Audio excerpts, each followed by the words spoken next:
లావణ్య, మీరు అబద్ధం ఆడుతున్నారా? ఈ ఎఫ్ఐఆర్ ఏంటి? ఇది మీరు చేసిన ఫిర్యాదు ఆధారంగా పోలీస్ స్టేషన్లో వేసిన ఎఫ్ఐఆర్. ఇది పోలీస్ స్టేషన్ ఏంటంటే అది పట్టాభిపురం పోలీస్ స్టేషన్లో మీరు చేసిన ఫిర్యాదు ఆధారంగా ఈ ఎఫ్ఐఆర్ నమోదైందా?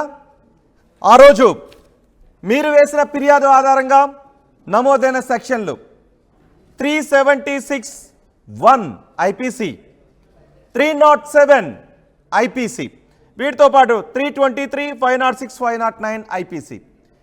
ఈ సెక్షన్ల కింద కేసులు నమోదయ్యాయి. మరి మీరు ఫిర్యాదు చేయడానికి కారణం ఏంటి? లావణ్య, మీరు అబద్ధం ఆడుతున్నారా? రాజ్ నాటకాలు ఆడుతున్నాడా? ఈరోజు చూద్దాం. లావణ్య, మీరు రండి. రాజ్ తరుణ్, మీరు కూడా ఈ షో చూస్తుంటే ఆర్టీవీ స్టూడియోకి రండి. ఎడతెగని సీరియల్లా సాగుతున్న ఇందులో వాస్తవాలు ఏంటో తేలుద్దాం ఈ షోలో.